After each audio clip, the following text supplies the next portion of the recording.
বিজেপির দালাল আর বলছে আইএসএফ নাকি বিজেপির কাছ থেকে টাকা খেয়েছে, এই কথা বলছে না? বলছে তো, শুনে রাখুন।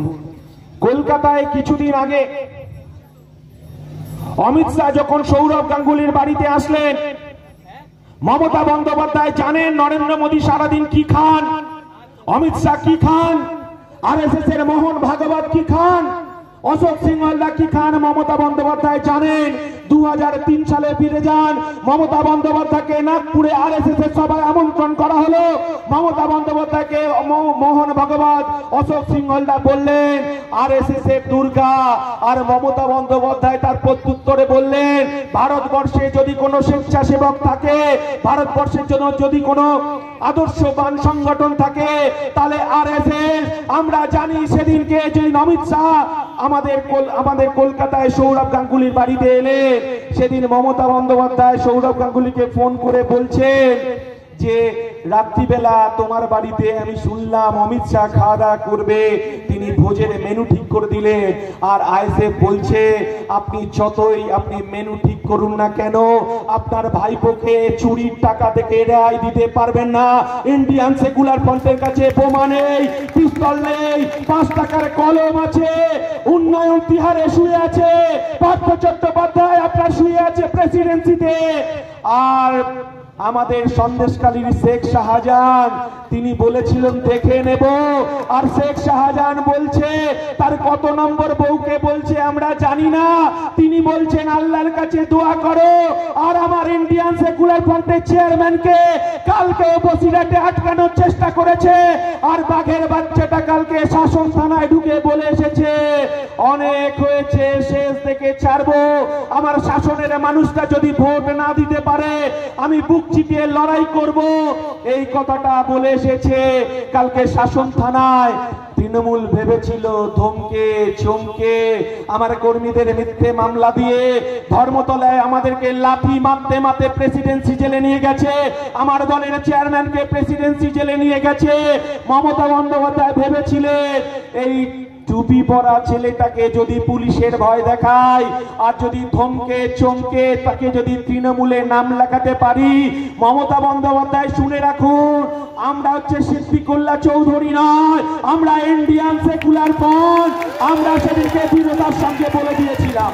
বাজারে নিয়ে যাওয়া হয়েছিল, 88 জনকে গ্রেপ্তার করা হয়েছিল। শুনে রাখুন সাজদা বৌদি, আপনার যদি কোনো দালাল আর 25 পয়সার দালাল যদি এখানে থেকে থাকেন, শুনে রাখুন সেদিনকে আমাদেরকে লালবাজারে নিয়ে যাওয়া হয়েছিল, আমাদেরকে লাথি মারতে মারতে নিয়ে যাওয়া হয়েছিল। রাত্রি 10:30টার সময় এই পুলিশ মন্ত্রী মমতা বন্দ্যোপাধ্যায় যখন রাত্রি 10:30টার সময় আমাদেরকে গ্রেপ্তার করলো, আমরা বুঝে উঠতে পারিনি ধর্মতলায় মমতা বন্দ্যোপাধ্যায় তার পুলিশকে দিয়ে এত বড় ফাঁদ পেতে রেখে দিয়েছিল। রাত্রি 10:30টায় যখন আমাদের খুনের মামলা রুজু হলো আমাদের বিরুদ্ধে, আমরা তখন বুঝে গিয়েছিলাম যে ষড়যন্ত্র, অনেক বড় ষড়যন্ত্র মমতা বন্দ্যোপাধ্যায়। আমাদেরকে রাত্রি 10:30টার সময় বলা হচ্ছে যে পোশাক আপনারা পরেছিলেন সেই পোশাক আপনাদেরকে খুলতে হবে। আমরা বললাম আমরা নারদার চোর নই, আমরা সারদার চোর নই, আমরা জব কার্ডের চোর নই, আমরা প্রধানমন্ত্রী আবাস যোজনার টাকা চুরি করিনি, আমরা গরিব খেটে খাওয়া শ্রমজীবী মানুষের অধিকার রক্ষার লড়াইয়ের জন্য ধর্মতলায় সেদিনকে আমরা উপস্থিত হয়েছিলাম। আমাদেরকে ধমকাবেন না, চমকাবেন না। মমতা বন্দ্যোপাধ্যায়কে বলে দিন, পুলিশ মন্ত্রীকে বলে দিন পোশাক আমরা খুলবো না। যত রাত বেড়েছে তত পুলিশের বুটের আওয়াজ আমাদেরকে বাধ্য করছে পোশাক খুলতে। তখন আমার দলের চেয়ারম্যান নওশাদ সিদ্দিকী বলছে আমি পীরজাদা ঘরের ছেলে, আমাকে 5 ওয়াক্ত নামাজ পড়তে হয়। আর আদিম যুগের আমরা মানুষকে দেখেছিলাম তারা লজ্জা নিবারণ করতো গাছের পাতা দিয়ে, সামনের অংশটা কিছু গাছের পাতা দিয়ে ঢাকতো আর পিছনটা গাছের পাতা দিয়ে ঢাকতো। আর লালবাজারে আমরা দেখলাম এই রকমই দুটো রুমালের টুকরো, একটা সামনে ঢাকা আর পিছনে ঢাকা, সামনে ঘুরলে পিছন দেখা যায়, পিছন ঘুরলে সামনে দেখা যায়। আর নওশাদ সিদ্দিকী বলছে আমি পীরজাদা ঘরের ছেলে, হাঁটুর ওপর আমি পোশাক পরতে পারবো না। আর মমতা বন্দ্যোপাধ্যায়কে বলে দিন আমি মরে গেলেও এই পোশাক খুলবো না, কারণ এই লালবাজারের বাইরে যে বার্তা যাবে আর পশ্চিম বাংলায় যে আগুন জ্বলবে, মমতা বন্দ্যোপাধ্যায়ের পুলিশের ক্ষমতা নেই, সাজদা আহমেদের পুলিশের ক্ষমতা নেই পশ্চিম বাংলার বুকে যে আগুন জ্বলবে সেই আগুন নেভানোর। তাই আমি মরে গেলেও আমি এই পোশাক খুলবো না, মমতা বন্দ্যোপাধ্যায় পুলিশ মন্ত্রীকে বলে দিন। এটাই ইন্ডিয়ান সেকুলার ফ্রন্ট। আমরা মমতা বন্দ্যোপাধ্যায়কে সেদিনকে বলে দিয়েছিলাম মন্ত্রিত্বের লোভ দেখে নওশাদকে কেনা যায় না, কোটি কোটি টাকা দিয়ে নওশাদকে কেনা যায় না। সে পীরের গদি ছেড়ে এসে আদিবাসীদের লড়াই, জল জমি জঙ্গলে অধিকারের লড়াই, খেটে খাওয়া শ্রমজীবী মানুষের লড়াই, আদিবাসী ভাইদের লড়াই আর আমার পরিযায়ী ভাইদের লড়াইয়ে আমি রাস্তায় আছি। আমার ইন্ডিয়ান সেকুলার ফ্রন্ট বলছে মোরা এক বৃন্তে দুইটি কুসুম, হিন্দু মুসলমান, মুসলিম তার নয়নমণি, হিন্দু তাহার প্রাণ। নানা ভাষা, নানা মত, নানা পরিধান, বিবিধের মাঝে দেখো মিলন মহান। আমার ইন্ডিয়ান সেকুলার ফ্রন্ট বলছে আমার হিন্দু ভাইরা, আমার হিন্দু মায়েরা মন্দিরে যাবে, ঘন্টা বাজাবে। আমার আব্বাস সিদ্দিকী এই নির্দেশ দেয়নি, আর আমার যাদবপুরের সাংসদ অভিনেত্রী এই আমাদের ওই সায়নী ঘোষ, তিনি আমার হিন্দু মায়েদের শিবলিঙ্গে কন্ডম পরানোর নির্দেশ দেয় না, আমার আব্বাস সিদ্দিকী নির্দেশ দেয় নানা ভাষা, নানা মত, নানা পরিধান, বিবিধের মাঝে দেখো মিলন মহান। আমরা বলছি খ্রিস্টান ভাইরা তারা গির্জায় যাবে, তারা প্রার্থনা করবে। আমার বাংলার মতুয়া ভাইরা তারা ডঙ্কা বাজাবে, হরিচাঁদ গুরুচাঁদের পুজো করবে। আর আমার আদিবাসী ভাইরা তারা জল জমি জঙ্গলে অধিকারে লক্ষান লড়াই করবে, তারা টুসু পুজো করবে, তারা করণ পুজো করবে। আমরা এই সম্প্রীতির বাংলা দেখতে চাই। আমরা এই সম্প্রীতিকে মমতা বন্দ্যোপাধ্যায়, এই পশ্চিম বাংলায় যদি মমতা বন্দ্যোপাধ্যায়ের কোনো অপরাধ থাকে, সাজদা আহমেদের যদি কোনো অপরাধ থাকে, এই পশ্চিম বাংলায় বিজেপি আরএসএস কে ডেকে নিয়ে এসে বিজেপিকে জায়গা করে দিয়েছে। আমরা বলতে চাইছি এর পরিবর্তন চাই। কেন এত এই রোগা ছিপছিপি ছেলেটাকে ভয় মমতা বন্দ্যোপাধ্যায়ের? একটা জোরে হাওয়া দিলে তো উড়ে যাবে। ভয়টা বুকে কাঁপন ধরিয়েছি 2022 সালে ধর্মতলায় যেদিনকে আমাদেরকে গ্রেফতার করেছিল, মমতা বন্দ্যোপাধ্যায়ের বুকে কাঁপন ধরেছে যে এই ছেলেটাকে কেন ভয়। এই আমার ছিপছিপে ছেলেটা এই নন্দীগ্রামের হেরো মুখ্যমন্ত্রীকে বিধানসভায় গিয়ে বলছে যে ওয়াকফ সম্পত্তির হিসাব দিতে হবে দিদিমণি। আর এই ছিপছিপে ছেলেটা বিধানসভায় গিয়ে বলছে আমার দেবত্বর সম্পত্তি, আমার হিন্দু মায়েদের, হিন্দু বাবাদের দেবত্বর সম্পত্তি তৃণমূলের নেতারা প্রমোটিং করেছে, এই দেবত্বর সম্পত্তি মন্দির কমিটিকে ফেরত দিতে হবে। আর এই ছিপছিপে ছেলেটা যখন বিধানসভায় গিয়ে বলছে কৃষকের ফসলের দাম কমে গেল কেন, ফসলের দাম দিতে হবে, আর সারের দাম কেন বাড়লো, যখন বলছে গ্যাসের দাম কেন বাড়লো, চালের দাম কেন বাড়লো, আপনি মমতা বন্দ্যোপাধ্যায় বামফ্রন্ট আমলে আলুর দাম 2 টাকা থেকে 4 টাকা হয়েছিল, আপনি ধর্মতলার বুকে বলেছিলেন এত দাম খাবো কি। আর আমার মায়েদেরকে আপনি ভেবেছেন মূল্য বৃদ্ধি হবে আর 500,000 টাকা দিয়ে আমার মায়েদের মুখটা বন্ধ করবে। মমতা বন্দ্যোপাধ্যায় শুনে রাখুন, আপনার ভাইপোর 35টা প্লট বিক্রি করে আমার মায়েদেরকে 500,000 টাকা দেন না। আর সাজদা বৌদি শুনে রাখুন, আপনি 500,000 টাকার গল্প শোনাচ্ছে, আপনার স্বামী যে প্রপার্টি রেখে গেছে সেই টাকা দিয়ে আমার মায়েদের 500,000 টাকা দেওয়া হয় না। আর শুনে রাখুন, আমরা বলতে চাইছি মায়েদেরকে কিনতে পারবেন না। সন্দেশখালীর শেখ শাহজাহানরা এই মমতা বন্দ্যোপাধ্যায় পাড়ায় পাড়ায় শেখ শাহজাহান তৈরি করেছে। আর আমার সে সন্দেশখালীর মায়েদেরকে রাত্রি 12টার সময় পিঠে বানাতে যেতে হতো, হিন্দি চটুল গানে তাদেরকে নাচতে হতো। আর তাদের পছন্দ মতো কোন বৌদিকে যদি আমার মাকে যদি পছন্দ হতো তার ইজ্জতটা কিনতে হবে, ইজ্জতটা নিয়ে নিত। আমরা বলছি সন্দেশখালী পথ দেখিয়েছে, উলুবেড়িয়া পথ দেখাবে, 500,000 টাকা দিয়ে আমার মায়েদেরকে কেনা যাবে না। ইন্ডিয়ান সেকুলার ফ্রন্ট বলছে, আমার নওশাদ সিদ্দিকী বলছে আমার মায়েদের হাতে তাদের তৎতাজা দুটো হাত আছে, তাদের তৎতাজা শরীর আছে, আমার মায়েরা যাতে 5,000 টাকা 10,000 টাকা ইনকাম করতে পারে তার ব্যবস্থা করতে হবে। এটাই ইন্ডিয়ান সেকুলার ফ্রন্ট, এটাই বিকল্প। আমরা বলতে চাইছি হাওড়ায় যে নবান্ন আছে, আমার হাওড়ায় আমার যে সমস্ত ভাইরা তারা যারা জরি শিল্পের কাজ করে, জামা কাপড় তৈরি করে, আমরা সেদিনকে ধর্মতলায় বলেছিলাম যে এই নবান্ন 14 তলা খালি করতে হবে। আমার হাওড়ার বেকার যুবকদের তাদের জামা কাপড় বিক্রি করার যে হার, এই চোরেদের মন্ত্রিসভা ওখান থেকে তাড়াতে হবে। মমতা বন্দ্যোপাধ্যায়ের বুকে এই ছিপছিপে ছেলেটা ইন্ডিয়ান সেকুলার ফ্রন্ট কাঁপন ধরিয়েছে, আরো কাঁপন ধরাবো। 4 তারিখে যেদিনকে রেজাল্ট বের হবে, সাজদা আহমেদ আর দিল্লি যাচ্ছে না, মফিকুল ইসলাম এখান থেকে দিল্লি যাচ্ছে, এই কথাটা বলার জন্য আসছি। আর এই কথাটা যখন বলছে হিন্দু মুসলমানের পলিটিক্স। কি বলছে? হিন্দু মুসলমানের পলিটিক্স। আমরা বলছি এই পশ্চিম বাংলার মানুষ জানে বিজেপিকে ডেকে এনেছে মমতা বন্দ্যোপাধ্যায় পশ্চিম বাংলায়। উলুবেড়িয়ার মানুষকে অনেক ধোঁকা দিয়েছেন। আমরা কি দেখলাম? আপনারা জানেন এই পাশের জেলা হুগলিতে ফুরফুরা শরীফ, আপনারা জানেন যে ফুরফুরা শরীফ ধর্মনিরপেক্ষতা, ফুরফুরা শরীফ আমাদের সংস্কৃতি, আমাদের কৃষ্টি, আমাদের ঐতিহ্য। এই ফুরফুরা শরীফকে আমরা আমাদের হিন্দু মায়েরা, হিন্দু বাবারা এখনো পর্যন্ত আমরা মানি। এখনো পর্যন্ত আমাদের হিন্দু ঘরে যদি গরুর বাছুর হয়, প্রথম দুধটার বাতাসাটা এই ফুরফুরাতে আমরা দিয়ে আসি। আমরা কি দেখলাম? ব্রিটিশ সাম্রাজ্য বা 200 বছরে যে সাহস দেখাতে পারিনি, কংগ্রেস 30 বছরে যে সাহস দেখাতে পারিনি, বামফ্রন্টে 34 বছরে সে সাহস দেখাতে পারিনি। আর আমার এই বোরখা পরা দিদিমণি, হিজাব পরা দিদিমণি, তিনি পুলিশ মন্ত্রী, তিনি হাজার হাজার পুলিশকে ফুরফুরায় পাঠালে, ফুরফুরাকে কলুষিত করলে, ফুরফুরার ঐতিহ্যকে নষ্ট করলে, ফুরফুরা ধর্মনিরপেক্ষতাকে নষ্ট করলে। আমরা কি দেখলাম?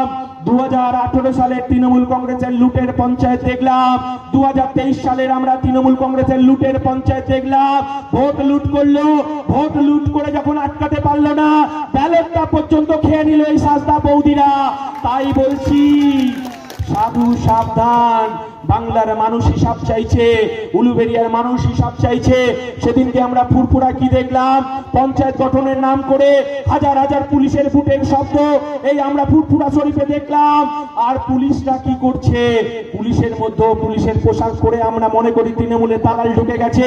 এই পুলিশ খাঁকি পোশাকের পুলিশগুলোকে সঙ্গে নিয়ে আমরা দেখলাম পীরজাদাদের বাড়ি ইট ছুটতে, পীরজাদাদের বাড়ি লাঠি, পীরজাদাদের বাড়ি ইট পাটকে ছুটতে আমরা দেখলাম। হিন্দু মায়েরা আমরা অবাক হয়ে গেলাম। আমরা সেদিনকে দেখলাম যে পীরজাদা ইব্রাহিম সিদ্দিকীর মাথায় টুপিতে রক্ত। আর তারপরের দিনই আমরা কলকাতায় দেখলাম মোহন ভাগবত উপস্থিত হয়েছে। মমতা বন্দ্যোপাধ্যায়কে দুর্গা বলেছিল 2003 সালে, তিনি প্রমাণ করে ছাড়লে যে আমি আমার ভাইপোকে বাঁচান, এই রাজ্য আপনাদের হাতে তুলে দেব। ইন্ডিয়ান সেকুলার ফ্রন্টের সেই জন্যই জন্ম। আমরা একদিকে তাপস ব্যানার্জি, একদিকে বিশ্বজিৎ মাইতি, একদিকে আমাদের আফতাব ডাক্তার, একদিকে মফিকুল বাবু, আর এই ছিপছিপে নওশাদ সিদ্দিকী। আমরা বুক চিতিয়ে লড়াই করব, রাস্তায় থাকব, এক বুক রক্ত দেব, ধর্মনিরপেক্ষতাকে আমরা নষ্ট হতে দেব না। এটাই ইন্ডিয়ান সেকুলার ফ্রন্ট আমাদেরকে শিক্ষা দিয়েছে। যাহাই বিজেপি তাহাই তৃণমূল, যাহাই বিজেপি তাহাই তৃণমূল। বাবুল সুপ্রিয় এই পাশের আসানসোল, আপনারা জানেন বাবুল সুপ্রিয় বিজেপির সাংসদ। আপনারা জানেন তো বিজেপির সাংসদ বাবুল সুপ্রিয় বিজেপির সাংসদ। তিনি সেখানে বিজেপিকে খুশি করার জন্য, আরএসএস কে খুশি করার জন্য আমরা দেখলাম আসানসোল জুড়ে সাম্প্রদায়িক সম্প্রীতি নষ্ট করলে, দাঙ্গায় হাত রক্তাক্ত করলেন বাবুল সুপ্রিয়। আমরা দেখলাম আসানসোলের ইমাম, তার ছেলে 16 বছরের ছেলে, যে মাধ্যমিক পরীক্ষার্থী, তাকে রক্তাক্ত করা হলো, তাকে খুন করা হলো। আর বাবুল সুপ্রিয় বিজেপির সাংসদ, তিনি রক্তে স্নান করলেন। আর আমরা দেখলাম আসানসোলে একদল তারা কপালে টিপ কেটে, তিলক কেটে জয় শ্রীরাম বলছে এই আসানসোল থেকে সংখ্যালঘু ভাইদেরকে তাড়াবো। আর একদল যুবক তারা আমার ইমাম সাহেবের কাছে গিয়ে বলছে আমরা এর শেষ থেকে ছাড়বো, আমরা এর প্রতিবাদ চাই, এর উত্তর আমরা বাবুল সুপ্রিয়কে দেব। আর আমার ইমাম সাহেব মাথায় টুপি পরে মসজিদের বাইরে হাত জোড়ো করে বলছে আমি সন্তান হারা পিতা, আমি চাই না আমার কোন হিন্দু মায়ে, হিন্দু বাবার সন্তান আবার খুন হোক। আমি চাই না আমার মুসলমান ভাইয়ের কোন সন্তান কোন খুন হোক। এটাই সম্প্রীতির বাংলা, এটাই ধর্মনিরপেক্ষতার বাংলা। এই বাংলাকে আমরা রক্ষা করব যে কোনো মূল্যে। আর মমতা বন্দ্যোপাধ্যায় সেই বাবুল সুপ্রিয়কে কলকাতা ভিক্টোরিয়ার পাশে কি ঝালমুড়ি খাওয়ালো জানি না, সেই বাবুল সুপ্রিয় বিজেপি ছেড়ে তৃণমূলে চলে এলে তৃণমূলে তিনি বালিগঞ্জের অকাল নির্বাচন, আপনার আমার কোটি কোটি টাকার নির্বাচনে তাকে জেতালেন, জিতিয়ে তাকে আবার মন্ত্রী করলে। তৃণমূল যাহাই তৃণমূল তাহাই বিজেপি। আমরা কি দেখলাম?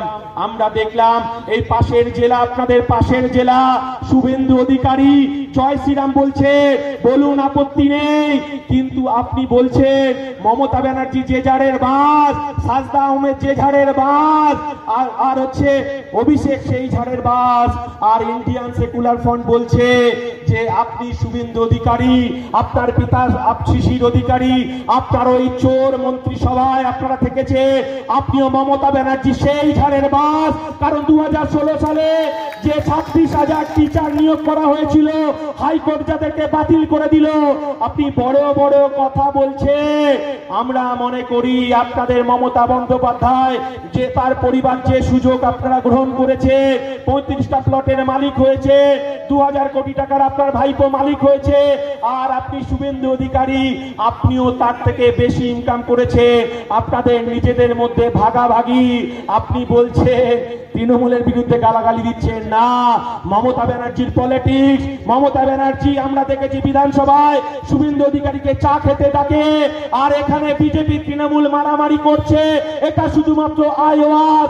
আর ইন্ডিয়ান সেকুলার ফ্রন্ট বলছে বিধানসভায় যদি আপনার দিলীপ ঘোষ আর আপনার ওই যে কি ঘোষ, কুণাল ঘোষ, আর সিপিএম এর আপনার ওই সুজন চক্রবর্তী, দিলীপ ঘোষ, এরা যদি একসাথে চা খেতে পারে, আর মমতা বন্দ্যোপাধ্যায়ের পায়ে যদি শুভেন্দু অধিকারী গিয়ে নমস্কার করে চা খেতে পারে, তাহলে কেন এই আমাদের এইখানে এই এলাকায় উলুবেড়িয়ার আমার তৃণমূল কংগ্রেসের যারা চুনোপুটি নেতা আছে, যারা আমার আইএসএফের কর্মীরা আছেন, যারা সিপিএম করছেন, যারা কংগ্রেস করছেন, তারা কেন একসাথে বসে চা খেতে পারবে না? এই সৌজন্যের পলিটিক্সের কথা আমরা বলতে চাইছি। কথা বলবো, কিছুক্ষণের মধ্যে চেয়ারম্যান ঢুকে যাবেন। আপনারা 1992 সালে ফেরত যান, যেদিন এই মমতা বন্দ্যোপাধ্যায় যে দুর্গা বিজেপি আরএসএস, আমরা ভারতবর্ষের সংস্কৃতি, ভারতবর্ষের ধর্মনিরপেক্ষতা, ভারতবর্ষের সংবিধান, আমরা সেদিনকে দেখলাম। আমরা সেদিনকে কি দেখলাম? আমরা দেখলাম উত্তরপ্রদেশে আমাদের ঐতিহ্য বাবরি মসজিদকে ধ্বংস করা হলো, বাবরি মসজিদকে ভেঙে ফেলা হলো। সারা ভারতবর্ষে তখন রাজনৈতিক উত্তাল, সাম্প্রদায়িক দাঙ্গা চলছে। তখন আমার বাবা, আমার মা তখন ভয়ে, আমরা তখন ছোট ছোট 3-4 পড়ি। আমার বাবা রাত্রিবেলা এসে মাকে বলছে, আমাদেরকে বলছে যে তোমরা ভয় পেও না, আমি ওই মুসলমান পাড়া থেকে মিটিং করে এসেছি। আমরা কি দেখলাম? আমরা দেখলাম আমার মুসলমান চাচারা মাথায় টুপি পরে, আমার চাচিরা বোরখা পরে, আমার মা, আমার কাকা, আমার কাকিমা, আমার জেঠিমা সেদিন রাতের অন্ধকারে তারা কাঁধে কাঁধ মিলিয়ে মসজিদ পাহারা দিয়েছে। সেদিন তারা কাঁধে কাঁধ মিলিয়ে মন্দির পাহারা দিয়েছে। পশ্চিমবঙ্গে দাঙ্গার আগুন আমরা লাগতে দিইনি। সেই পশ্চিম বাংলায় মমতা বন্দ্যোপাধ্যায় আমরা দেখেছি এই হাওড়ার বুকে বারবার সাম্প্রদায়িক দাঙ্গা লাগাতে। কারণ বাইনারি পলিটিক্স। মানুষ যখন হিসাব চাইছে, আপনি বলেছিলেন 10,000 মাদ্রাসা তৈরি করব, আপনি বলেছিলেন সাচার কমিটি রিপোর্টকে সামনে রেখে বামফ্রন্ট সরকার কোনো উন্নয়ন করেনি। এই উলুবেড়িয়ার মানুষ বিশ্বাস করেছিল। সেদিন হান্নান মোল্লাকে হারিয়ে, সেদিনকে সাজদা আহমেদের স্বামীকে সুলতান আহমদকে দিল্লিতে পাঠিয়েছিল। কিন্তু আমরা কি দেখলাম? এই ঠগী মুখ্যমন্ত্রী, এই মিথ্যাবাদী মুখ্যমন্ত্রী ধোঁকা দিয়েছে। তিনি সংখ্যালঘু হিন্দু মুসলমানের পলিটিক্স করেছে। অনেক বক্তা আছে, আমাদের ছোট ভাইজান ঢুকে যাবে, তাই আপনাদেরকে একটা কথা বলি, এই চাল চোর, এই মিড ডে মিল চোর তৃণমূলকে ভোট দেবেন না। এই 100 দিনের কাজের টাকা চুরি করা তৃণমূলকে ভোট দেবেন না।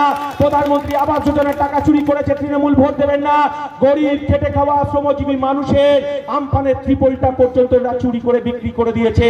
তাই এই চোর তৃণমূলকে আর নয়, উলুবেড়িয়ার মানুষকে হিন্দু মুসলমান দিয়ে ভাগাভাগি করা যাবে না। ধর্মনিরপেক্ষতার ঐক্যকে বজায় রাখতে হবে। আমার ইন্ডিয়ান সেকুলার ফ্রন্ট বলছে, আমার দলের চেয়ারম্যান বলছে, আমার দলের পৃষ্ঠপোষক আব্বাস সিদ্দিকী সিদ্দিকী বলছে নানা ভাষা, নানা মত, নানা পরিধান, বিবিধের মাঝে দেখো মিলন মহান, মোরা একদিনতে দুইটি কুসুম, হিন্দু মুসলমান, মুসলিম তারে নয়নমণি, হিন্দু তাহার প্রাণ। আমরা চাইছি আর পরিযায়ী শ্রমিক আমাদের হাতে হাত রাখুন। পরিযায়ী শ্রমিকদের কথা আমরা ইন্ডিয়ান সেকুলার ফ্রন্ট বিধানসভায় প্রথম বলেছিলাম, আর দুয়ারে সরকার নাম করে এখন আবার পরিযায়ী শ্রমিকের তালিকা তৈরি করছে। তাই বলছি, এই নওশাদ সিদ্দিকী আমার দলের চেয়ারম্যান, আমার দলের আইএসএফ এর কর্মীরা তৃণমূল কংগ্রেসের রাতের ঘুম হারাম করে দিয়েছে। এই উলুবেড়িয়ার মানুষ আর 1 ইঞ্চি তৃণমূলকে জমি ছাড়বে না, এই কথা বলে সকলকে সংগ্রামী অভিনন্দন জানিয়ে আপনার যে ভোট আসছে সেই ভোটে চুপচাপ খামে ছাপ দিল্লিতে আমরা আরেকবার বলছি, উলুবেড়িয়ার আওয়াজ বলছে সাজদা বৌদি ঘরে থাক আর মফিকুল দা দিল্লি যাক। এই কথা বলে আপনাকে সংগ্রামী অভিনন্দন জানিয়ে আমি আমার সংক্ষিপ্ত বক্তব্য শেষ করছি। জয় হিন্দ, ইনকলাব জিন্দাবাদ, ইন্ডিয়ান সেকুলার ফ্রন্ট জিন্দাবাদ।